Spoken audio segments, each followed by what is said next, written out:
Nah, bismillahirrahmanirrahim. Assalamualaikum warahmatullahi wabarakatuh. Alhamdulillahirabbil alamin. Hamdan katsiran thayyiban mubarakan fihi. Kama yuhibbu rabbuna wa yarda. Asyhadu an la ilaha illallah wahdahu la syarikalah wa asyhadu anna Muhammadan abduhu wa rasuluh alladzi la nabiyya ba'dah. Nah, pertama-tama kita panjatkan puji syukur kehadirat Allah Subhanahu wa taala yang mana telah memberi kita nikmat Islam, nikmat iman, dan nikmat kesehatan, sehingga kita semua dapat menghadiri majelis yang insya Allah dimuliakan. Nah, sholawat serta salam kita haturkan kepada junjungan kita, Nabi Muhammad Sallallahu Alaihi Wasallam. Nah, Ana ucapkan kembali selamat datang kepada para peserta daurah Safinatun Najah. Alhamdulillah hari ini kita telah memasuki hari keempat, yaitu pertemuan ke-7. Nah, sebelum daurah dimulai, Ana ingin menyampaikan sedikit himbauan, yaitu untuk para peserta, harap mematikan mic selama materi disampaikan oleh Ustadz. Namun apabila Ustadz bertanya, baru dapat mengaktifkan mic-nya, seperti itu. Nah, selanjutnya Ana serahkan kepada Ustadz Fajri karena beliau sudah hadir. Oleh karena itu kepada Ustadz Fajri waktu dan tempat Ana persilahkan. Tafadhol Ustadz. Oke, saya screen bisa ya? Bisa Ustadz. Presentasikan apa nih? Jendela ya? Nah, jendela. Oke, kelihatan nggak? Masih proses mungkin. Nah, sudah. Nggak kelihatan ya. Bismillahirrahmanirrahim. Assalamualaikum warahmatullahi wabarakatuh. Alhamdulillah wassalatu wassalamu ala rasulillah wa ala alihi wa sahbihi wa man wala wala haula wala quwwata illa billahi amma ba'd. Bang Rehan dan Kak Lulu yang saya hormati, teman-teman sekalian yang saya banggakan. Ini pertemuan ke-7. Satu pertemuan sebelum pertemuan terakhir ntar ya, dari daurah kita membahas Matan Safinatun Najah karya Syekh Salim bin Sumair Al-Hadrami yang wafat di Jakarta tahun 1855 Masehi. Semoga Allah merahmati beliau. Pembahasan kita selanjutnya tentang sujud sahwi. Sujud sahwi, ya, sujud yang kita kenal, ya sujud lupa orang biasanya bilang. Sujud karena lupa. Tapi sebetulnya nggak karena lupa aja sebabnya. Ada 4 sebab sujud sahwi. Al-awwalu, kata beliau, asbabu sujudi sahwi arba'atun. Sebab sujud sahwi ada 4. Al-awwalu tarku ba'din min ab'adis salati au ba'dil ba'di. Meninggalkan sebagian dari sunnah-sunnah ab'ad. Sunnah-sunnah ab'ad ada penjelasan ntar. Nah. Ya misalnya meninggalkan, yang paling jelas dalam nas hadis adalah meninggalkan tasyahud awal. Kalau skip tasyahud awal, keburu berdiri dan keburu lebih dekat ke tegak ya, maka ya udah, jadi biarin lewat aja, jangan balik. Jadi kalau udah kelewat tasyahud awal, terus udah bangun kita lebih dekat ke berdiri ya, ke tegak, maka terusin. Malah kalau balik jadi batal sholatnya. Jadi terus aja, terus sampai menjelang salam nanti, tasyahud akhirnya. Sebelum salam sujud dulu 2 kali. Sujud, oke. Kemudian duduk di antara 2 sujud, kemudian sujud lagi, kemudian duduk dan salam. Gitu ya. Ganti nih. Nah, otomatis berarti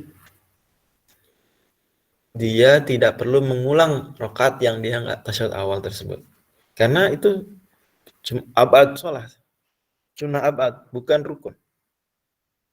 Kalau rukun nggak bisa ditinggal gitu aja, harus dia kerjain, harus dia ulang rakaat tersebut. Kalau ada orang lupa ruku, dia harus nambah serakaat untuk Berarti satu rakaat tadi belum dihitung, rakaat yang nggak ada rukuknya. Tapi kalau rakaat yang nggak ada tasyahud awalnya dihitung, karena dia sunnah abad, bukan merupakan rukun sholat, dan bisa di cover, bisa diganti dengan sujud sahwi. Oke, jadi gitu cara sujud sahwi. Dan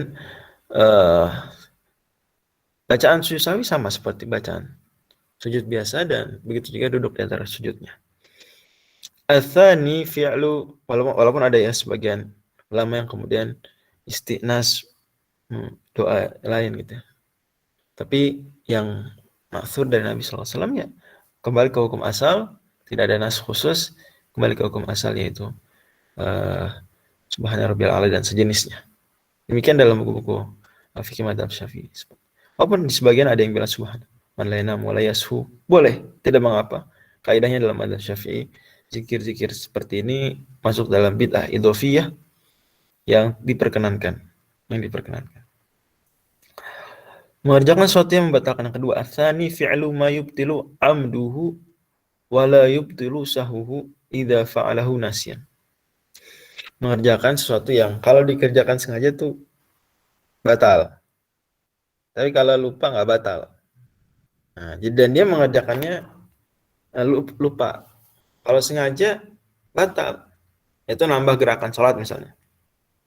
Nambah gerakan sholat.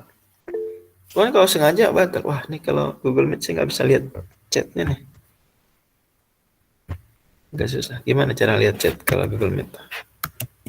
Harus stop sharing nggak? Mungkin di ini layar PowerPoint-nya diatur, atau mungkin nggak usah. Begini coba. Gimana ya? Oh, dikecilin itunya, page-nya. Iya, mungkin untuk PowerPoint-nya nggak perlu ini di fullin. Oh, bisa itu. Dipencet escape dulu Ustaz. Kalian jadi nggak full dong di kalian, ya nggak? Iya sih, itu kekurangannya itu mungkin. Oh gitu, itu kekurangan Google Meet ya. Oke. Sunnah abad bahasa Indonesianya apa? Wah, sunnah abad. Bahasa Indonesia itu istilah sih. Kayak sujud sahwi bahasa Indonesianya apa? Abad artinya sebagian, ba'disnya sebagian. Ini dia bukan sesuatu yang rukun. Bukan sesuatu yang rukun. Sesuatu yang penting dalam salat tapi bukan rukun. Dia di atas sunnah biasa, sunnah hayah. Di atasnya tapi tidak sampai rukun. Di istilah lainnya wajibat, istilah lainnya. Ada sebagian buku fikih mengistilahkan. Tapi kesini-sini udah istilahnya sunnah abad. Nih. Lalu jangan belum selesai dibahas ya. Oke, kita lihat dulu. Jadi maksudnya mengerjakan sesuatu yang membatalkan kalau sengaja, misalnya nambah gerakan. Contoh, apa misalnya nambah gerakan? Ruku 2 kali. Contoh, ruku tidak, itu lupa dia ruku lagi. Atau sujud 3 kali. Kalau sengaja batal nggak? Sengaja nambah batal nggak? Batal. Bergerak. Nambah gerakan sholat. Tapi lupa kan di sini. Nggak batal. Nah, karena nambah gerakan sholat, okay, maka berarti dia sujud sahwi, melakukan sesuatu yang tambahan atau mengurangi, dia mengurangi, masuk di sini, okay. Mengurangi, misalnya dia sujudnya cuma sekali. Nah, kalau mengurangi dia harus ngulang. Ini bedanya. Kalau nambah dia cukup sujud sahwi aja, udah kelewat. Tapi kalau ngulang, kalau kurang, maka dia harus ngulang. Misalnya gini contoh, ada orang sujudnya cuma sekali, langsung bangun. Terus ingat, iya, ini sholat isya. Tadi rakaat kedua sujud cuma sekali. Maka berarti dia rakaat kedua belum dihitung. Nanti begitu rakaat keempat, dia nambah serakaat lagi tuh. Nambah rakaat lagi. Oke, berarti dia sekarang rakaatnya berapa kali sholat? 4 rakaat plus sebagian rakaat, ya nggak? Ya nggak sih? Karena kan tadi rakaat kedua dia cuma kurang sujud aja tuh, udah banyak tuh tambahan gerakannya. Ya kan? Ya enggak. Gimana Bang Rehan? Jadi coba ulang lagi ya soal kasusnya. Dia Di rakaat kedua ini sholat isya. Di rakaat kedua sujudnya cuma sekali. Ini orang baru ingat pas sudah ke rakaat keempat. Wah, berarti itu tadi belum rakaat kedua belum selesai karena sujudnya baru sekali. Akhirnya dia berarti belum dianggap rakaat kedua tersebut. Karena rakaat kedua belum dianggap berarti masih 3 rakaat dia. Maka nambah 1 rakaat lagi. Nah, karena nambah 1 rakaat lagi, berarti jumlah rakaat salat dia berapa sekarang? 4. Ditambah ada gerakan tadi, gerakan tambahan. Apa gerakan tambahannya? Itu sholat 2 rakaat kedua dia yang nggak sempurna itu gerakan tambahan kan pada akhirnya, ya nggak? Iya, Ustaz. Nah, ini yang dimaksud ma yubtilu amduhu wala yubtilu sahu. Karena sahu nggak apa-apa nggak batal. Tapi kalau sengaja tambah-tambah kan batal. Nah, kasus gini maka dia nanti sujud sahwi dulu sebelum salam. Sujud sahwi sebelum salam. Ingat, sujud sahwi dalam mazhab Syafi'i sebelum salam. Jadi habis tahiyat akhir, kemudian sujud sahwi, kemudian salam. Gitu ya. Oke. Jelas nggak nih? Jadi ada kasus nambah, ada kasus kurang. Ada kasus nambah, ada kasus kurang. Kasus nambah seperti sujudnya 3 kali. Apalagi kalian biasanya kalau nambah itu apa? Kasus nambah. Saya kasih contoh, ruku 2 kali, sujud 3 kali. Ada nggak kasus nambah lain?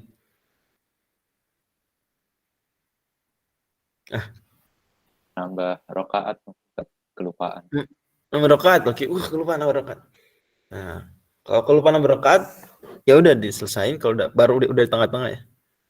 Terus dianggap tambahan sujud sahwi.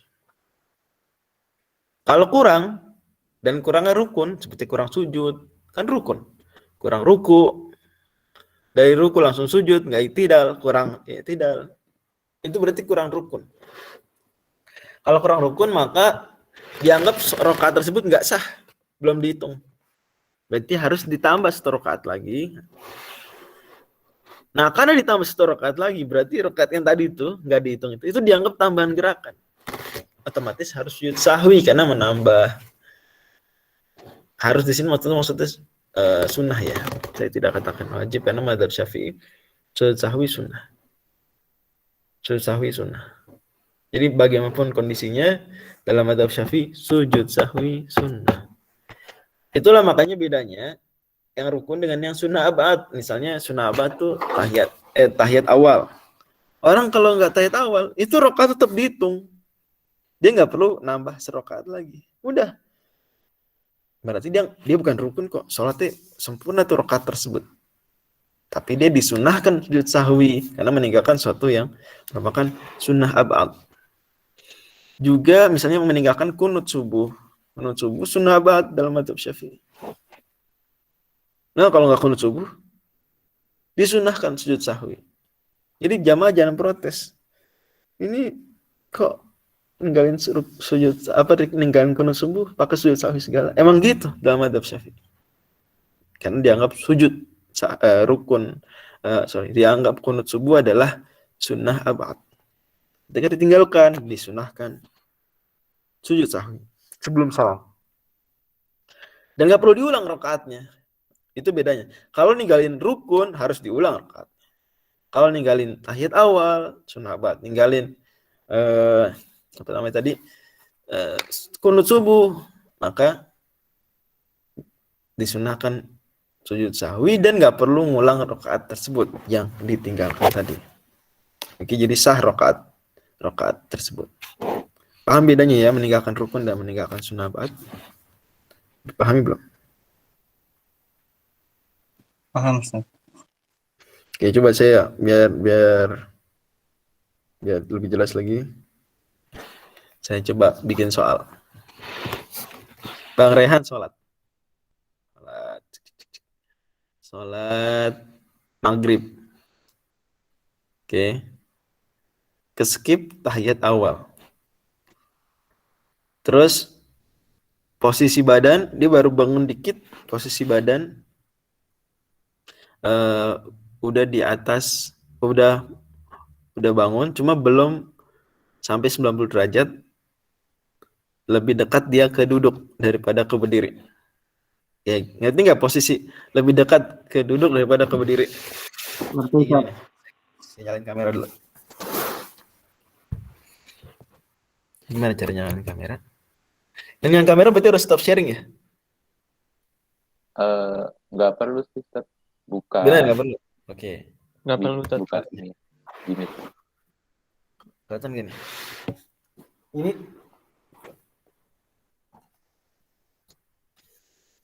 misalnya suatu ini ya, tahiyat awal. Kemudian aturan. Dia habis sujud langsung bangun. Oke. Duduk istirahat sunnah ya dalam madzhab Syafi'i. Pas udah gini, lebih dekat nih ke duduk berarti kan daripada ke berdiri. Pertanyaan saya, apa yang harus dilakukan? Kembali. Tahiyat awal. Oke, Kalau balik. kembali Dekat. Nanti, Pak. Nanti menjelang salam sujud sahwi enggak? Enggak, karena belum nambah apa. Enggak perlu. Oke. Kasus kedua. Udah keburu lebih dekat ke berdiri. Jadi bangun. Udah lebih dekat ke berdiri. Tapi belum berdiri banget, tapi udah lebih dekat ke berdiri. Apa yang dilakukan nih? Aduh, belum tahiyat awal. Terusin aja. Terusin, Ustaz. Kalau balik gimana? Kalau balik? Nggak boleh. Batal Batal salatnya. sholatnya. Nah, Batal.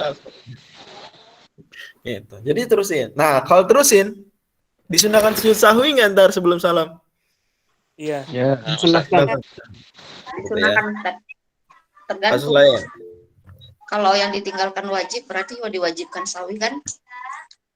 Ya, kalau gimana? Sorry, kalau ditinggalkan wajib berarti?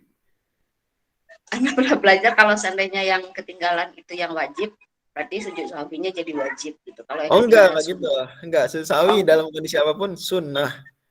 Oh, Kalau yang nah, ditinggalkan wajib, maksudnya rukun kali ya. Yang ditinggalkan rukun, misalnya gini, contoh ketiga ya, soal ketiga. Orang sujud cuma sekali. Sujud cuma sekali. Ya. Terus, ini nggak usah pakai kamera nih. Nah, sujud cuma sekali. Terus baru ingat tadi, di rakaat keempat baru ingat. Oh iya, itu diknya sujudnya cuma sekali. Apa harus dilakukan dong? Nambah rakaat tambah rakaat. dan sujud sahwi. Berarti rakaat yang nggak sujud sempurna tuh, yang sujud cuma sekali itu nggak dianggap rakaatnya. Nggak dianggap 2 rakaat itu. Nggak dianggap rakaat kedua. Dianggapnya udah 0. Berarti dia baru 3 rakaat kan? Iya nggak? Betul. Nah, karena baru 3 rakaat, dia harus nambah 1 rakaat lagi. Selesai nambah 1 rakaat, mau salam. Berarti kalau nambah 1 rakaat, dia jumlah rakaat sholatnya berapa jadinya sekarang? 3. 4 plus 1 rakaat gak sempurna tadi, ya nggak? Tambahan-tambahan gerakan tuh. Oh iya, Ustaz. Nah, karena kan tadi rakaat kedua dia yang sujudnya cuma sekali, itu kan juga banyak gerak gitu. Berarti itu tambahan, ziyadah juga. Oke. Nah, karena ada kurang tadi, maka dia berarti ada tambahan ya. Tambahan, maka dia sujud sahwi. Sujud sahwi sunnah. Jadi kalau dia nggak sujud sahwi pun nggak apa-apa. Karena kenapa? Dia sudah menunaikan apa yang kurang, ya toh? Gitu. Karena sudah menunaikan apa yang kurang dengan nambah rakaat tadi, masalahnya cuma tambahan aja. Tambahannya juga tambahan yang tidak disengaja. Maka sunnah sujud sahwi, tidak wajib. Tidak wajib sujud sahwi. Gitu ya. Jelas nih. Jadi apapun yang ditinggalkan tidak sujud sahwi tidak wajib. Sujud sahwi tidak wajib. Kalau ditinggalkan rukun gimana dong? Masa sujud sahwi sunnah? Yang ditinggalkan rukun, Ustaz. Yang ditinggalkan rukun bukan sujud sahwi yang jadi harus. Yang harus adalah nambah rakaat. Karena nambah rakaat berarti ada tambahan gerakan yang sebelumnya dianggap tambahan gerakan yang nggak sempurna tuh rakaatnya. Tambahan gerakan sunnah sujud sahwi. Gitu ya. Jelas nih. Jadi sujud sahwi kita baru belajar karena 2 sebab nih ya. Baru 2 sebab. Yang ke 3. Al-thalits, naqlu ruknin qawliyin ila ghairi mahallihi. Memindahkan rukun qauli ya, ke bukan tempatnya. Misalnya, rukun qauli apa? Dari semua rukun sholat yang ucapan apa? Takbiratul ihram. Al-Fatihah. Fatihah, Ustaz. Al-Fatihah misalnya, contoh sederhana Al-Fatihah. Al-Fatihah, dia baca saat mana misalnya? Saat sujud. Alhamdulillah. Wah, gitu. Tadi pas berdiri nggak baca, pas sujud baca. Itu memindahkan rukun qauli ke bukan tempatnya. Nah, maka seperti ini gimana nih? Nah, berarti dia Fatihah tadi baca, tapi sujud baca lagi ya. Kalau Fatihah nggak baca, sujud baru baca, ya dianggap belum dapat 1 rakaat. Tapi kalau Fatihah udah baca, baca lagi, dia pindahkan. Ya. Atau sholawat dia baca di saat ruku, sholat pada Nabi rukun kan? Atau ruku dia baca sholat pada Nabi. Nah, maka seperti ini dia berarti melakukan satu hal yang menjadi sebab sujud sahwi, dia sujud sahwi ntar. Sujud sahwi. Yang keempat, mengerjakan rukun fi'li. Iqa'u, cinta saya baca Arabnya. As-salisu naqlu rukun fi'li. Ar-rabi'u iqa'u rukunin fi'liyin ma'ahtimali ziyadah. Dia ngerjain rukun sholat, tapi dengan kemungkinan melebihkan. Ini kayaknya lebih. Ada kemungkinan. Artinya ragu. Sebenarnya poin di sini, poin Ar-Rabi itu ragu. Kalau ragu gimana? Dalam mazhab Syafi'i kalau ragu ini 2 atau 3 rakaat ya. Berarti berapa rakaat? Ambil 2. Berarti 2, otomatis 2. Enggak pakai mikir. Dalam mazhab Syafi'i enggak pakai mikir. Enggak pakai mikir ya. Enak. Lebih enak mazhab Syafi'i. Ya. Karena enggak pakai mikir. Ada mazhab pikir dulu. Kelamaan orang sholat gimana mau khusyuk? Mikirin 2 atau 3. Udah sih ibadah pelit banget. 2 aja langsung. Yang yakin. Al-yakin la yazulu bisyak. Ya yakin. Nanti karena ada kemungkinan ihtimalu ziyadah, dia belum yakin ziyadah, tapi ada kemungkinan ihtimalu ziyadah, maka dia sujud sahwi. Ya, contoh orang salat subuh. Dan dia waduh rakaat keberapa? Udah lah, anggap aja dia 1 apa 2, udah 2 apa 1. Anggap aja 1. Kemudian dia salat dengan perspektif tersebut, andai dia ternyata 2, ya udah aman. Tapi tetap disunahkan sujud sahwi. Karena dia melakukan rukun fi'li di rakaat kedua itu ma'ahtimali ziyadah, ada kemungkinan lebih. Jadi disunahkan sujud sahwi dia karena ada kemungkinan lebih syak tadi. Tapi kalau memang sholatnya ternyata kelebihan ya, udah 2 rakaat dia anggap 1. Jadi kan 3 realnya. Maka dengan sujud sahwi tersebut mengcover sunnah ya, mengcover tambahan tadi. Kata Nabi, syafa'na lahu sholata. Itu ya. Oke. Jelas nih. Jadi inilah sujud sahwi konsepnya. Ada kasus sujud sahwi nggak? Ada kasus sujud sahwi nggak? Coba saya lihat pertanyaannya. Gimana kasus sujud sahwi? Misalnya baca apa nih? Surat pendek aja. Gimana? Nggak baca Fatihah berarti? Kalau nggak baca Fatihah berarti belum mengerjakan rukun. Kalau belum mengerjakan rukun berarti belum sah rakaat tersebut. Berarti harus nambah 1 rakaat lagi, baca Al-Fatihah, kemudian berarti rakaat yang tadi itu rakaat yang tidak dianggap gerakan tambahan. Otomatis disunahkan sujud sahwi. Apa kasus lagi? Nama kalau balik batal karena itu merusak gerakan sholat. Ada gerakan-gerakan tertentu dalam sholat yang itu dianggap membatalkan karena merusak urutan-urutan gerakan sholat. Sementara rukun sholat kan tartib. Dia udah berdiri, udah masuk ke rukun berikutnya, balik ke sesuatu yang bukan rukun. Itu masalah. Kalau jika kurang rukun berarti menambah rakaat lalu susahi, betul seperti itu. Tadi yang lupa, ternyata dia lebih serokat pas sudah berdiri, tidak langsung diputus. Terus lanjut, gimana? Oh, ya kalau udah banyak tetap lanjut. Kalau baru berdiri terus.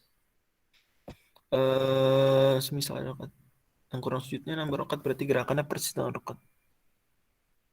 Semisal ada rakaat yang kurang sujudnya. Nambah rakaat itu enggak. Tahiyat apa? Tahiyat awal maksudnya. Tahiyat awal sunnah. Enggak. Udah kelewat berarti, udah kelewat. Jadi contoh misalnya dia rakaat kedua gitu ya tadi kan. Aturan rakaat kedua ada tahiyat awal. Rakaat kedua dia nggak sah. Sementara dia sudah rakaat keempat dalam sholat tersebut. Oke. Berarti dia anggap itu rakaat ketiga. Terus nambah serakaat lagi, dianggap rakaat keempat. Berarti ada rakaat kedua dia adalah rakaat ketiga awalnya dia itu. Itu rakaat kedua yang sebenarnya adalah rakaat ketiga dia. Kira sebetulnya. Berarti udah nggak ada tahiyat awal kan? Ya udah. Ya kelewat aja nggak apa-apa. Tahiyat awal tidak merupakan rukun.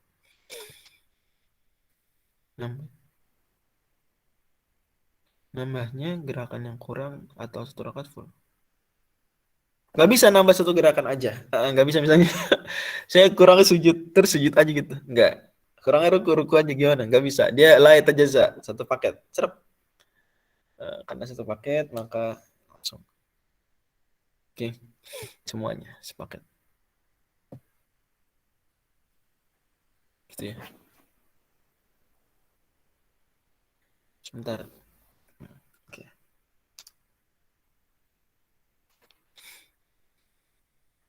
Jika lupa tasyahud awal tapi belum berdiri. Lupa tasyahud awal tapi belum berdiri sempurna. Apa susah ya? Belum berdiri sempurna lebih dekat kemana? Belum berdiri sempurnanya. Gitu ya. Kalau ingat setelah salam gimana? Iya. Ini orang tergantung banyak apa enggak? Kalau benar-benar dia yakin banget dan jarang, itu dia berarti rukun belum dikerjakan, dia ulang salatnya. Tapi kalau dia sering kayak gitu, itu diabaikan. Kalau setelah ibadah, asyaku ba'dal ibadah itu diabaikan. Kalau lupa jumlah rakaat, lupa dia pakai yang paling sedikit. 2 apa 3 ya? Berarti 2. 3 apa 4? Berarti 3. Allahumma shalli.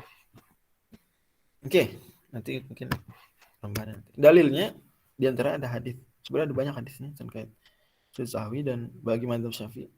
Hadis-hadisnya dikompromikan dan kesimpulannya adalah bahwa sujud sahwi 2 sujud, fasajdah dan sajdah ini ada dua antara 2 sujud juga ya. Qabla an yusallim sebelum salam. Sebelum salam kemudian baru salam. Oke. Sunnah abad ini ada 6. Yang pertama tasyahud awal. Yang kedua duduk tasyahud awalnya otomatis. Jadi tasyahud awal itu lafalnya, doanya. Duduknya juga. Apa Ustaz? Share screen-nya hilang. Hilang. Coba ya lagi.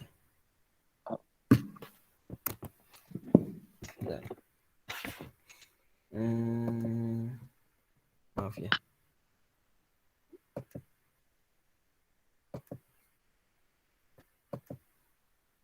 Udah kelihatan? Nah, Ustaz.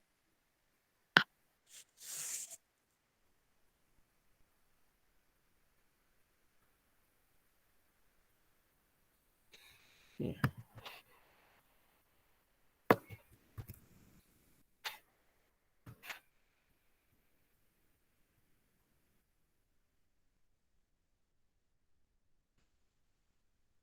Ini ya. Oke.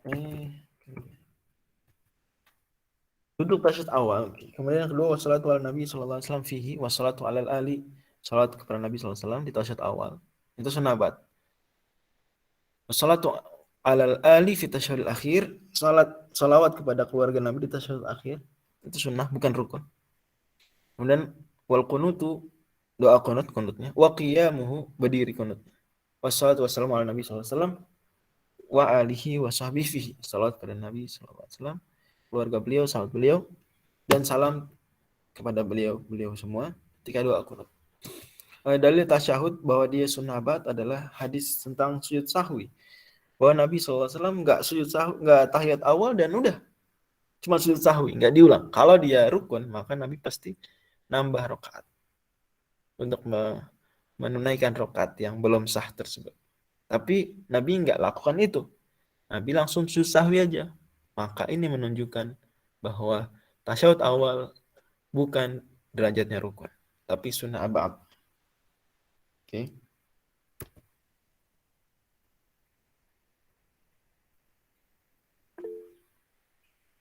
Sebentar. Tadi ada pertanyaan saya kayak salah paham. Bentar ya. Tentang susah. Sebelum saya lanjut, saya khawatir salah nyampaikan tadi. Salah paham. Bentar. Kalau ingat, mana tadi ya? Ada yang. Jadi kalau ada gerakan, dia misalnya udah sholat 4 rakaat maghrib isya ya. Terus dia sholat nambah 1 rakaat. Terus ingat di tengah-tengah. Nah, ingat tengah-tengah ya. Maka dia mau gimana ceritanya langsung tasyahud awal. Langsung tasyahud akhir. Sudut tasyahud akhir. Meskipun dia udah ruku nih. Langsung tasyahud akhir. Pelan-pelan aja tasyahud akhir. Lagi tidak tasyahud akhir. Lagi sujud juga udah sujud malah tasyahud akhir. Gitu ya. Jadi kalau tambahannya sudah tambahan lebih dari rakaat, itu penting catatannya. Jadi kalau tambahannya sudah lebih dari jumlah rakaat, harus balik. Bagaimana ceritanya? Tapi kalau tambahannya belum lebihin jumlah rakaat, maka diterusin. Kalau tambahan misalnya sholat maghrib rakaat keempat, harus balik. Langsung tasyahud akhir. Tapi kalau maghrib dia tadi kayak tasyahud awal lupa. Oh ini rakaat keberapa? Tapi masih dalam range rakaatnya, maka dia terusin. Gitu ya. Saya pertegas lagi. Jadi tadi ada khawatir salah menjawab, salah memahami soal. Jadi ada pertanyaan gini dari mana tadi ya? Nih, Rifki. Yang lupa ternyata dia lebih serokat pas sudah berdiri. Ah, itu langsung diputus. Jangan kan udah berdiri, udah ruku aja, langsung putus, langsung balik. Begitu sadar. Termasuk ini berlaku bagi makmum ya. Kalau imamnya nambah rakaat itu jangan ikutin. Biarin aja imamnya. Kalau imamnya terus-terusan mau begitu ya biarin aja dia. Udah diingetin subhanallah, imamnya terus aja. Mungkin dia pikirannya nggak meyakini. Tapi kalau kita yakin itu udah rakaat kelima atau subuh udah rakaat ketiga atau maghrib udah rakaat keempat, kita yakin itu nggak boleh terusin, langsung harus tasyahud akhir. Itu ya tentang pertanyaan saudara. Ya saya ingat itu karena kunut. Ya ingat kunut. Oke. Dan karena hadis tasyahud awal. Adapun dalil kunut, kenapa madzhab Syafi'i ini terkenal? Madzhab Syafi'i di antara yang terkenal di madzhab Syafi'i kunut. Kunut subuh. Sebenarnya kunut subuh nggak cuma madzhab Syafi'i, FYI ya. Dia juga madzhab Maliki. Ya, Imam Malik juga kunut. Ayo loh. Imam Malik imamnya orang Madinah yang begitu teguh memegang amal ahli Madinah, itu kunut subuh. Yang maka tuh berarti nggak main-main, berarti bahaya sekali dan memang lemah sekali pendapat yang mengatakan riwayat yang mengatakan bahwa itu muhdats, aibuna ya muhdats, itu riwayat lemah. Tidak ada riwayat bertanya kepada ayahnya seorang sahabat gitu. Salaita khalfa Rasulullah sallallahu alaihi wasallam Abu Bakar wa Umar wa Utsman. Afakanu yaqnutun? Mereka dulu kunut subuh enggak? Engkau kan salat di belakang Rasul, belakang Abu Bakar, Umar. Kata dia, aibunai muhdats. Wahai anakku itu bid'ah, muhdats. Muhdats itu maksudnya perkara baru. Karena sahabat. Ini masalah diselisih sahabat lain, sahabat. Imam An-Nawawi meriwayatkan Abu Bakar kunut subuh, Umar kunut subuh, Utsman kunut subuh. Terus gimana nih sahabat ada yang mengingkari bilang aibunai muhdats? Kembali ke kaidah al-mutsbit muqaddamun 'alan nafi. Orang yang mengatakan iya ada kunut, seperti misalnya riwayat ini Anas bin Malik, dikedepankan daripada orang yang bilang enggak ada. Karena berarti yang mutsbit yang mengatakan iya ada kunut subuh itu memiliki ziyadatul ilm, tambahan ilmu. Yang bilang enggak ada kunut ya mungkin enggak hadir atau enggak tahu, bisa jadi. Atau salatnya dengan Rasul cuma sekali 2 kali, kan bisa jadi. Sisanya sholat di masjid kaumnya. Ada kemungkinan seperti itu. Sementara Anas bin Malik pembantunya Rasul sallallahu alaihi wasallam. Sementara Abu Bakar, Umar, Utsman kunut subuh. Riwayat Ali bin Abi Thalib kunut subuh. Gitu ya. Bagaimana dibawakan riwayat Imam Al-Baihaqi bawakan riwayatnya. Imam Asy-Syafi'i bawakan riwayatnya. Imam Nawawi dalam Al-Majmu' kumpulkan nama-nama sahabat yang kunut subuh. Sangat banyak, khulafaur rasyidin termasuk di antaranya. Jadi kunut subuh adalah sebuah sunnah Rasul sallallahu alaihi wasallam. Sunnah. Yang mana bahkan hadisnya Anas bin Malik mengatakan dalam hadis riwayat Imam Ahmad, mazala Rasulullah SAW yaqnutu fil fajr hatta farqad dunya. Nabi selalu kunut subuh sampai meninggal dunia. Juga dalam Sunan Al-Kubra, Sunan Al-Kubra atau Sunan Al-Kabir, boleh dua-duanya disebut demikian. Kalau Sunan Al-Kabir berarti Kitabus Sunanil Kabir. Al-Kabir itu kitabnya. Kalau as-sunan al-kubra, al-kubra sifat dari as-sunan. Adalah hadis Ali hadis Hasan bin Ali radhiyallahu anhu. Huma ma qilta min Rasulillah. Apa yang kamu ingat dari Rasulullah SAW? Kata beliau, alamin da'awat aku diajar oleh Nabi SAW doa. Di antara doanya adalah Allahumma hadini fiman hadait wa afini fiman afait wa tawallani fiman tawallait dan seterusnya. Nah, beliau mengatakan riwayat innahu du'a alladzi kana abi, ya, Muhammad bin Hanafiyah ini maksudnya Muhammad ibn Hanafiyah berarti ayahnya siapa? Ali bin Abi Thalib. Ini adik beda ibu, Hasan. Ya, Hasan. Kata beliau, innahu du'a, ini doa alladzi kana abi yad'u bihi, ayahku Ali bin Abi Thalib doa dengannya fi salatil fajri fi qunutihi, di salat subuh saat kunut. Allahumma dini fi hadais, doa kunut witir iya, dan doa kunut subuh iya juga. Riwayat Al-Baihaqi. Oke, itu dalil-dalil buat abad salat. Mama saya tadi sharing kan, sharing screen ya, kelihatan ya. Oke. Nah, Paling saya nggak full screen kan ini. Perlu di full screen kan? Nggak perlu ya. Berikutnya pembatal salat. Pembatal salat ada 14. Ya, tentu ini setelah dipecah-pecah ya. Yang pertama berhadas. Ini kebanyakan batal salat itu sebetulnya adalah kebalikan syarat sah salat ya. Seperti pembatal salat berhadas. Screennya mazala ya Rasulullah yaqnutu fil fajr, Ustaz. Enggak berubah dari tadi. Oke, sebentar. Saya geser. Udah, sekarang udah berubah belum? Nah, Ustaz sudah. Ini hadis Al-Baihaqi tadi.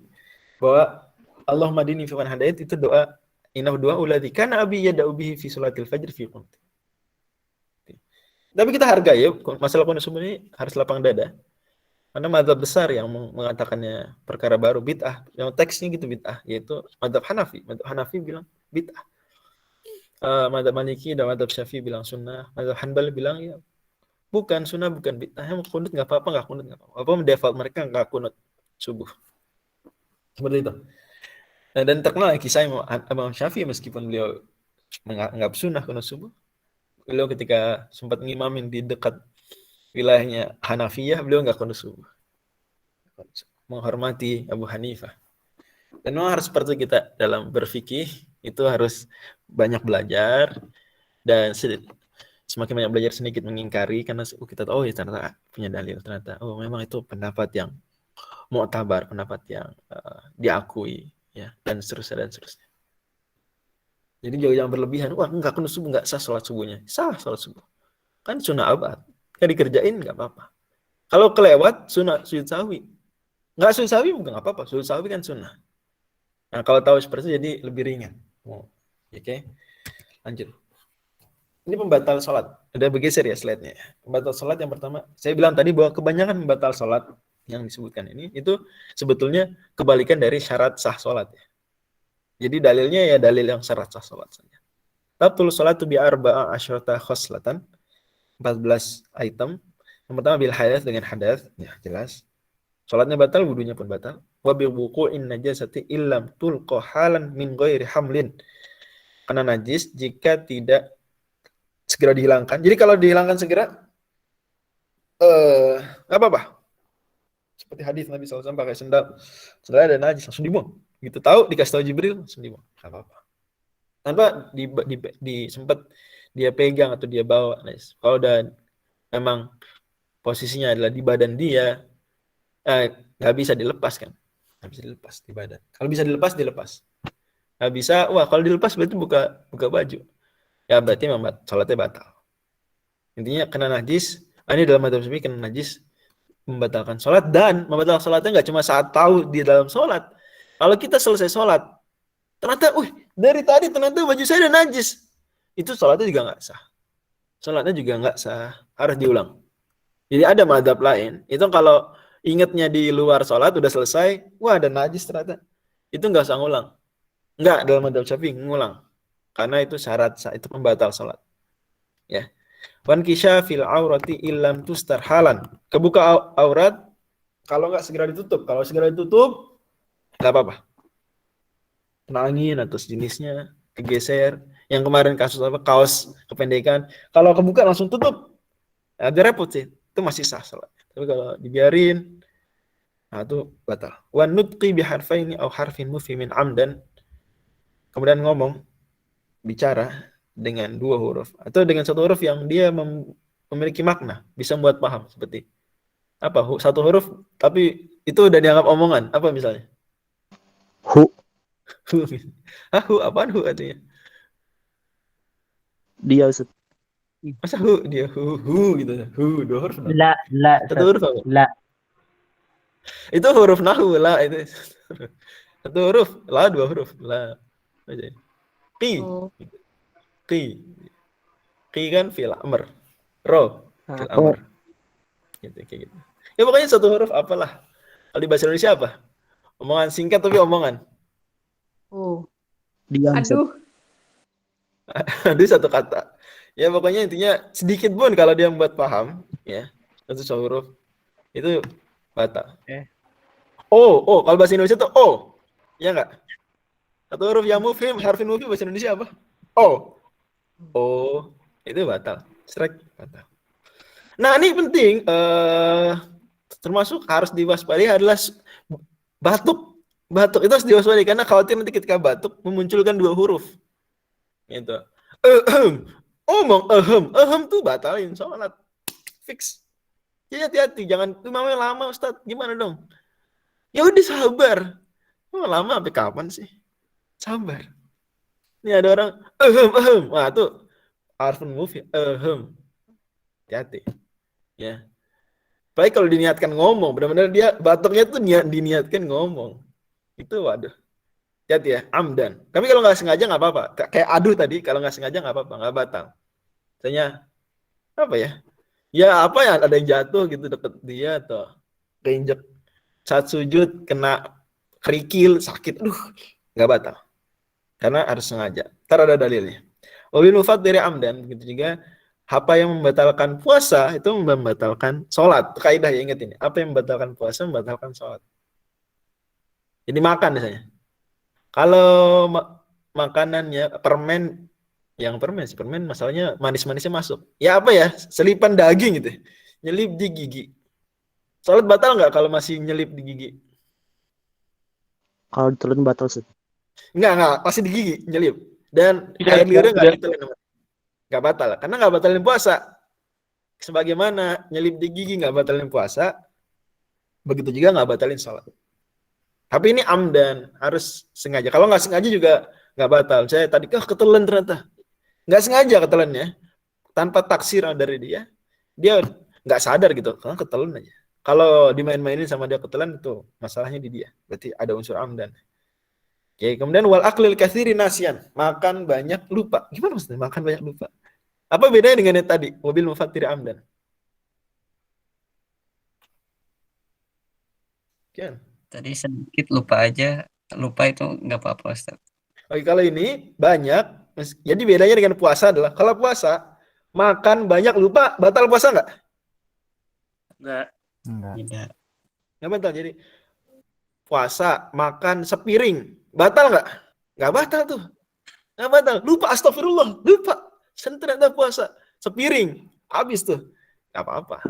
Tapi kalau sholat, lupa makan sepiring, batal nggak sholatnya? Astagfirullah, lupa ternyata lagi sholat. Batal nggak? Batal Ustaz. Batal. Itu bedanya. Jadi bedanya dengan puasa adalah kalau puasa makan sebanyak apapun, lupa nggak batal. Tapi sholat makan banyak, lupa tetap batal. Lupa Ustaz, gimana kan banyak? Gitu ya. Wasalasi harakati mutawaliyatin walau sahwan, 3 gerakan berturut-turut meskipun lupa. Jadi 3 gerakan nih kenapa? 3 karena banyak. 3 kan akul jamak. Banyak.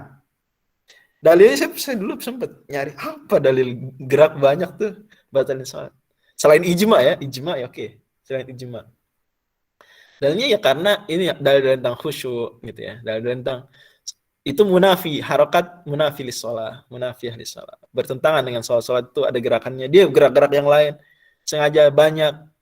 Maka itu bertentangan. Jadi dalilnya dalil akli. dan ditambah ijma. Dalil akli ditambah ijma. Atau kalau mau dibilang dalil akli agak jauh sih. Tetap dalilnya dalil akli kias. Oke. Lompat parah walwas batil fahisyati. Lompat parah artinya karena dia munafiah salah banget meskipun tapi kan cuma sekali, dan 3 kali tetap karena parah. Jadi kalau 3 yang lain harus 3 ya, berturut-turut. Kalau 3 nggak berturut-turut nggak batal. 3 nggak berturut-turut nggak batal. Makanya penting nih kalau misalnya lagi geser soft, guys, misalnya ada orang batal sholatnya, kan kosong tuh soft, kita bergeser kan ngisi rapetin soft. Itu jalannya pelan-pelan, jangan berturut-turut cuk. Kalau berturut-turut jalannya 3 kali guys, batal. Ya. Jadi pelan-pelan, cerek. Selangkah, nah, pelan-pelan. Agar nggak berturut-turut, agar 1 atau 2 berturut-turut nggak apa-apa. Tapi 3 berturut-turut masalah. Jadi kalau udah 2 gerakan, stop dulu bentar, terus ntar gerak lagi. Seperti itu. Karena kalau berturut-turut 3 kali gitu, itu munafiah lis-sholah, bertentangan dengan prinsip sholat. Ya. Sama kayak gini, wal alwasba al-fahisyah, loncat parah, itu bertentangan dengan sholat, banget. Wador batil mufritoh, mukul. Oke. Ini perempuan misalnya apa? Kan tusofit, walwar atau tusofit. Kalau terlalu parah, sengaja dimain-mainin, meskipun sekali, batal. Karena bertentangan dengan sholat. Munafiah lis sholat. Terus ziyadati ruknin fi'liyin amdan tadi ya, nambah rukun fi'li secara sengaja tadi. Nambah. Itu masalahnya di situ tadi. Kenapa batal? Karena nambah ini. Munafiah lis sholat. Lebih cepat wa taqaddumi ala imamihi bi ruknaini fi'liyaini. Lebih dulu dari imamnya dengan 2 rukun fi'li. Jadi imamnya kalau masih berdiri kita ada sujud. Nah, itu kan ngebalap 2. Kalau ngebalap 1 ya itu makruh, tidak sampai batalin salat. Tapi kalau sudah 2 batal. Salatnya tidak hanya batal jamaahnya, batal salatnya. Ini salat kita sudah bersambung dengan imam. Kalau mau kayak gitu, kita mau dulu imam, mufaraqah dulu. Imamnya nggak benar, Ustaz. Ya udah mufaraqah, putusin dari imamnya, baru Anda bisa salat seperti salat sendiri. Kalau masih bersama dengan imam, innama ju'ilal imam liyutamma bihi. Imam dijadikan untuk diikuti. Kalau itu udah batas toleran, menyamakan, ngelebihin 1 tuh batas toleran. Ya, batas toleransi. Udah 2 enggak, ini udah parah. Itu ya, jadi itu kenapa ada angka 2 di sini.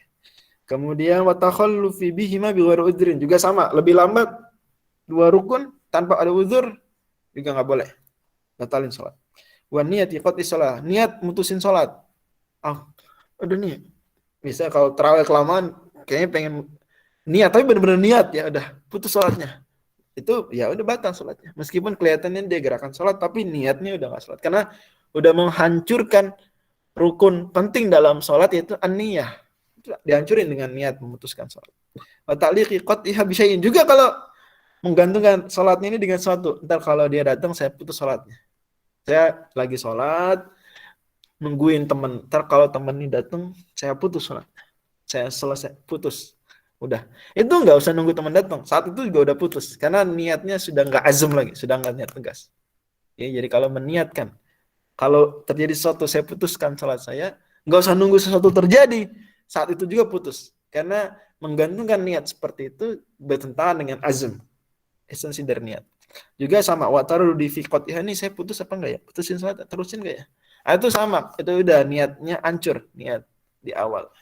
Wallahu yang barangkali yang semua ini udah dibahas sebelumnya ya, dalil-dalilnya, karena dia kebalikan dari syarat sah atau kebalikan dari rukun. Paling ini aja yang masalah ngomong adalah karena Nabi SAW bersabda inna hadis salata la yaslu fi syai' min kalamin nas. Enggak boleh.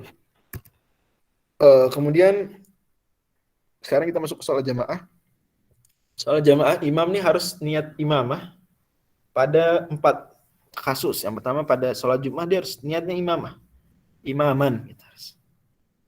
Juga saat dalam sholat ya, awal mu'adah. Ini sholat yang diulang. Sholat yang diulang ya sholat Jumat yang diulang tadi. Kalau di sholat Jumat dia dianggap ini kayaknya nggak memenuhi sholat Jumat. Karena masalah-masalah masjidnya lebih dari 2 di satu tempat yang kecil, maka dia berarti harus niat imamah. Atau dia mau mengulang sholat jamaah sebelumnya, berarti dia harus imamah niatnya. Wal mandhuratu jama'atan, juga kalau dia bernazar sholat jamaah, nazar, maka harus berarti sesuai nazarnya. Wal mutaqaddimatu fil mathari, begitu juga sholat jamaah saat dia menjamak di hujan, karena memang itu syaratnya harus jamaah. Alasan bolehnya menjamak sholat saat hujan adalah karena masyaqqatu al jamaah, susahnya nanti jamaah sholat, misal jamaah masjid susah nanti balik. Lah kalau sholatnya dari awal ternyata sholat munfarid, ya dari mana uzur tersebut didapat? Maka ketika dia menjamak takdim karena hujan, misalnya maghrib, hujan, udah itu dijamak takdim, isyanya dicepetin. Nah berarti sholat maghribnya harus jamaah, kayak gitu. Oke. Sholat isyanya juga harus jamaah. Nggak munfarid. Kalau munfarid, ngapain dibuat aturan jamak takdim? Kemudian syarat menjadi makmum ada 11. Wa syurutul qudwati 11 alla ya'lama butlana salati imamihi bi hadatsin aw ghairihi wa alla yataqida wujuba qada'iha alaihi wa alla yakuna ma'muman wa la ummiyan. Dia nggak boleh tahu salat imamnya itu batal karena hadas atau selainnya. Ya kalau dia tahu imamnya batal, dia tahu, dia terusin salat, ya nggak sah salat jamaah dia. Juga nggak sah salat dia berarti, karena dia jelas tahu bahwa imamnya batal. Tapi kalau dia nggak tahu imamnya batal, dan ternyata batal, tapi nggak tahu dia, salatnya sah. Wala yataqidu wujuba qadaiha alaihi, dia tidak meyakini bahwa salat belakang imam ini harus diulang. Kalau harus diulang, terus buat apa dia salat sekarang jamaah? Wa alla yakuna ma'muman, imamnya nggak boleh makmum. Jadi nggak boleh kita bermakmum kepada makmum. Imamnya tidak sedang menjadi makmum. Kalau mantan makmum nggak apa-apa ya. Imam tadi mantan makmum, sekarang udah sholat sendiri, kita bermakmum pada dia nggak apa-apa. Dan tidak wajib. Artinya kalau kita sama-sama makmum nggak harus mundur. Udah selesaikan masing-masing. Tapi kalau mau berjamaah lagi tidak mengapa, sebenarnya tidak sampai level larangan. Tidak sampai level larangan. Wala ummiyan, tidak juga imamnya ini ummi. Ummi artinya dia buta huruf, nggak benar baca Qur'annya, sampai level parah. Wala yataqaddama alaihi fil mauqif, tidak lebih depan dari tempat berdiri imam. Dari situ maka mazhab Syafi'i mensunnahkan, dan ini pendapat jumhur. Ketika makmumnya berdua, kan sebelah-sebelahan nih. Makmum di kanan, itu dianjurkan mundur sedikit, ya. Sekadar seperti sejengkal gitu ya. Sekadar satu kaki, satu telapak kaki itu. Mundur sedikit, jangan jauh-jauh juga, mundurnya seperti telapak kaki aja, satu telapak kaki mundur dikit. Apa alasannya? Karena supaya ini satu zari'ah, supaya tidak mendahului imam. Karena kalau dia sejajar dengan imam, kemungkinan mendahului. Wa an ya'laman tiqalati imami, harus tahu perpindahan gerakan imamnya. Ya minimal dengan suara mikrofon atau dengan melihat di kamera. Wa an yajtami'a fi masjidin aw fi 300 dhira'in takriban, harus satu masjid atau berjarak kurang lebih 300 hasta. Dari sini maka sholat jamaah online, kalau beda online di sini maksudnya apa? Online tapi satu masjid nggak masalah. Online beda tempat nggak sah. Hati-hati. Ya. Juga di sini berarti tidak mengapa makmum dan imam jauhan. Di imam di depan, di mihrab, kita di pojok masjid, nggak apa-apa, sah. Di sini jaga jarak, itu ya dalam sholat juga nggak apa-apa, seperti itu. Tidak sampai membuat batal sholat, dibilang nggak sah. Ya walaupun tidak afdol, tapi tidak afdol dalam kondisi normal, dalam kondisi pandemi itu yang afdol. Mungkin ya menurut para ulama setidaknya. Wa an yanwiyal qudwata awil jamaah, dia meniatkan meniatkan bermakmum atau meniatkan sholat jamaah, jadi niat makmuman atau niat jamaatan. Wa an yatawafaqa nazmu sholatihi, sholatnya harus sama caranya, tapi nggak harus sama jenis sholat. Jadi imam sholat zuhur, kita sholat asar nggak apa-apa. Tapi kalau bahkan imam sholat sunnah menurut mazhab Syafi'i, imam sholat sunnah kita sholat wajib nggak apa-apa, sah. Sebagaimana hadis Mu'adz Mu'adz bin Jabal sholat bersama Rasulullah SAW, kemudian pulang dan sholat ngimamin di musola kaumnya. Para ulama Syafi'i memahami beliau ketika sholat sama Rasulullah dan niat sholat wajib. Dia dapat keutamaan sholat wajib bersama Rasulullah. Ketika pulang ke kaumnya dia niat sholat sunnah. Dan kaumnya sholat wajib, sholat isya. Gitu. Berarti sholat wajib boleh di belakang orang yang sholat sunnah. Menurut mazhab Syafi'i ada khilaf, tapi itu mazhab Syafi'i.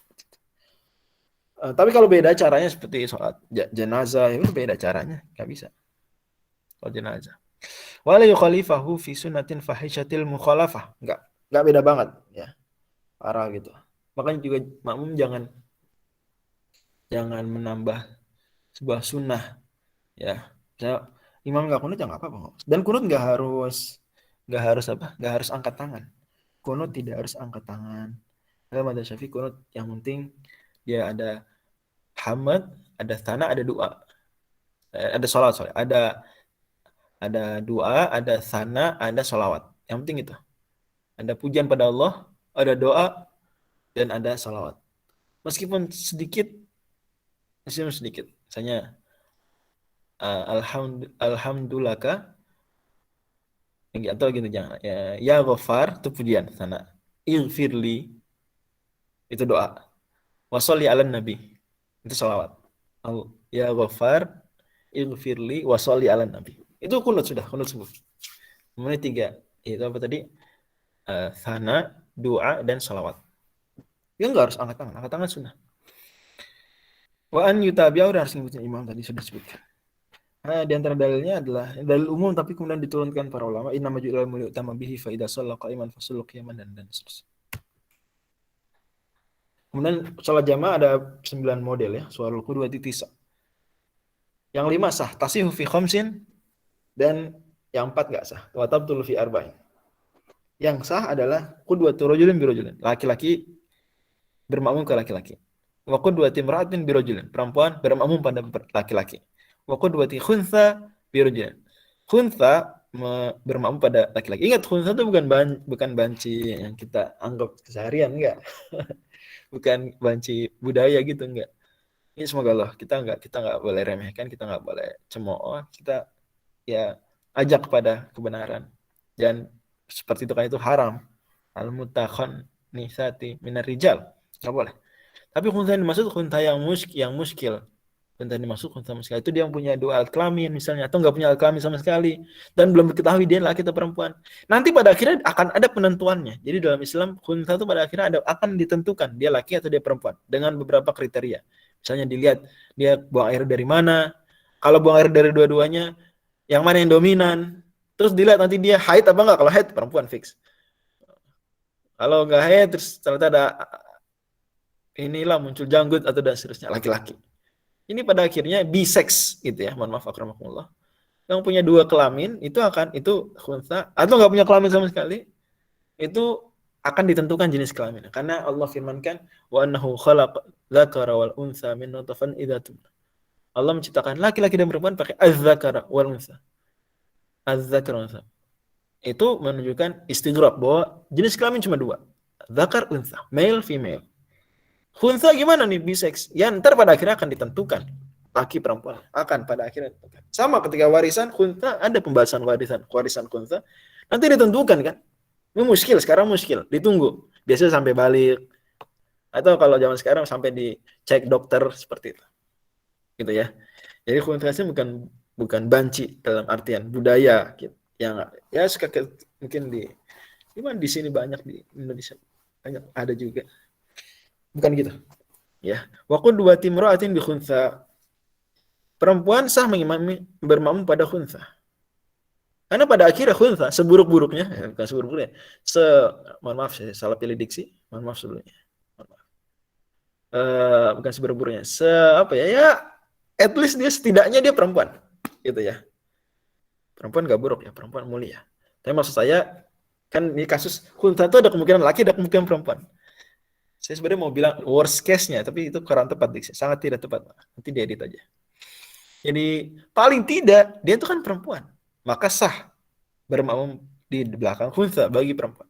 Wa qudwati imra'atin bi imra'atin. Perempuan bermampu pada perempuan sah, perempuan bermampu pada perempuan sah, maka perempuan bermampu pada khunsa, khunsa kemungkinan dia laki-laki sah, kemungkinan dia perempuan sah juga. Jadi pada dua kemungkinan tersebut sah. Tapi lihat yang keempat, yang empat berikut. Wa tabtulu fi arba'in, 4 kasus nggak sah. Qudwati rajulin bimra'atin, laki-laki dia bermakmum pada perempuan nggak sah. Ijma dalilnya ijma, dan ada sejumlah ayat hadis, tapi paling enak ijma. Udah selesai. Kalau ijma udah enak. Parah banget kalau orang liberal nggak mau ijma, ya udah selesai. Dia berarti usul fikihnya dikemanain kalau nggak mau pakai ijma. Menarik. Orang liberal itu kalau kayak gini-gini minta nas. Mana nasnya? Tapi lain waktu mereka, kita nggak boleh berpatokan pada nas saja. Kita tuh harus mencari ruh dari nas, makosid nasnya. Ya. Kemaslahatan meskipun tidak ada nas. Tuh, gimana Anda kalau gini aja minta nas? Sana Anda tebas-tebas nas. Itulah tidak konsisten, namanya liberal. Ya. Tidak konsisten. Gitu ya. Waktu dua rajul bimratin nggak sah, ijma dalilnya. Yang ini bukan penghinaan pada perempuan sama sekali, nggak, penghormatan banyak rahasia-rahasia di balik itu. Di antara kalau perempuan imam, ya berarti kita akan melihat dia seterusnya terekspos seperti itu, dan pada akhirnya itu besar kemungkinan fitnah. Tidak selalu fitnah betul, tapi besar kemungkinan, dan besar kemungkinan sudah cukup menjadi patokan hukum. Wa qudwati rajulin bi khunsa, laki-laki bermakmum pada khunsa. Kenapa enggak sah? Laki-laki bermakmum pada khunsa? Ada kemungkinan perempuan. Ya, karena dia ada kemungkinan perempuan. Kalau perempuan gimana? Wa qudwati khunsa bi imra'atin. Enggak sah khunsa bermakmum pada perempuan. Kenapa enggak sah?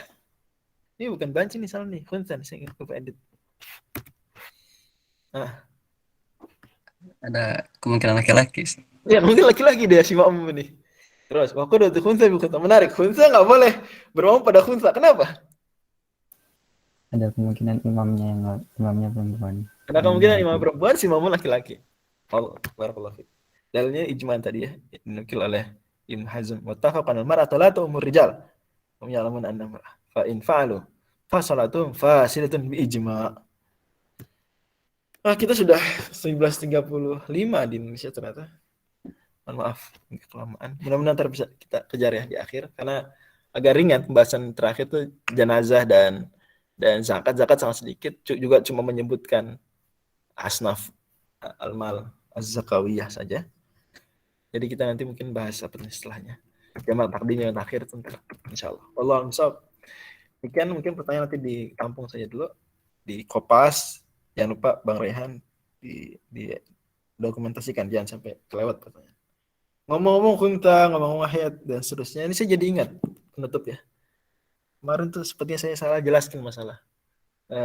Saya udah cek video saya, udah cek juga rekaman-rekaman yang dulu pernah saya jelasin matan Abi Syuja, udah cek buku-buku. Jadi maksudnya aqallul haid yaumun wa lailah, haid paling sedikit yaumun wa lailah. Artinya kalau haidnya cuma sesaat dan udah nggak haid lagi terus sampai besok itu nggak haid, maka itu dianggap istihadah.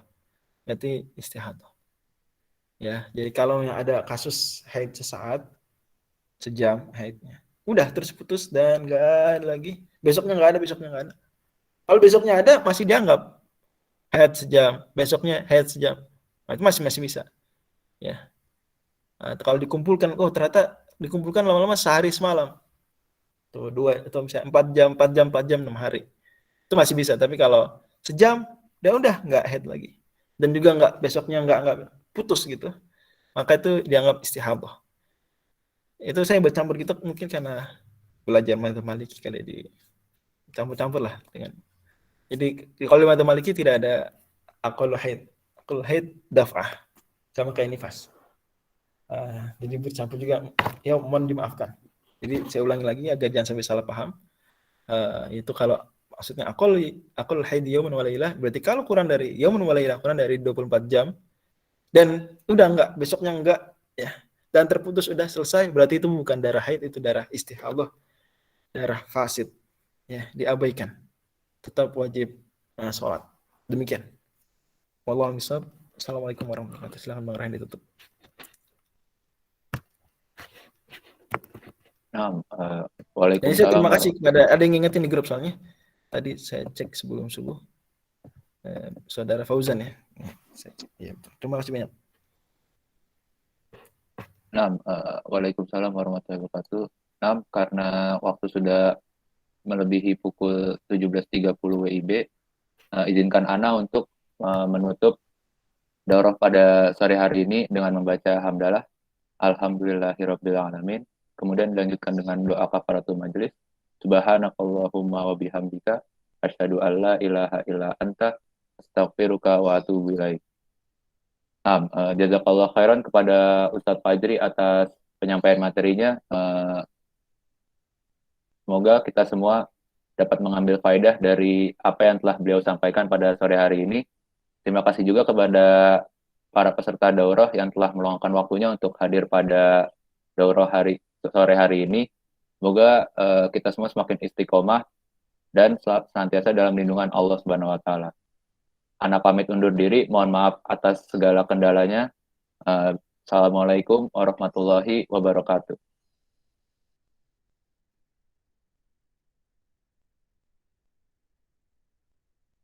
Waalaikumsalam warahmatullahi wabarakatuh.